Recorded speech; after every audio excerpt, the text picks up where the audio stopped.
చూడండి, Andhra Pradesh forest FPO exam 2024 అడిగిన ఒక క్వశ్చన్.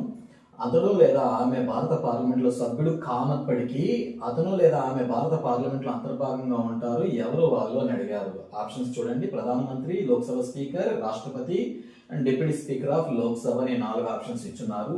చూడండి సో ఈ 75th ఆర్టికల్ ప్రకారము మంత్రి మండలిగా నియమింపబడేటువంటి వాళ్ళు, అది ప్రధాని కావచ్చు లేదా కౌన్సిల్ ఆఫ్ మినిస్టర్స్ కావచ్చు, పార్లమెంట్ లోని ఏదో ఒక సభలో సభ్యత్వం కలిగి ఉండాలి, లోక్సభ లేదా రాజ్యసభలో.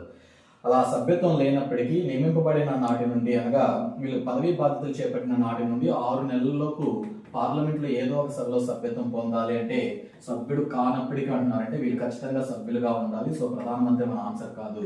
లోక్సభ స్పీకర్ మరియు డిప్యూటీ స్పీకర్ల గురించి మనం తీసుకున్నామంటే, లోక్సభలోని 543 మంది సభ్యుల్లో ఒక వ్యక్తిని స్పీకర్ గా, మరో వ్యక్తిని డిప్యూటీ స్పీకర్ గా ఈ సభ్యులు ఎన్నుకుంటారు. అంటే ఈ ఇద్దరు కూడా ఖచ్చితంగా పార్లమెంట్ లోని లోక్సభలో సభ్యత్వం కలిగి ఉండాలి. సో కాబట్టి ఈ రెండు కూడా మన ఆన్సర్ కాదు. సో మన ఆన్సర్ రాష్ట్రపతి.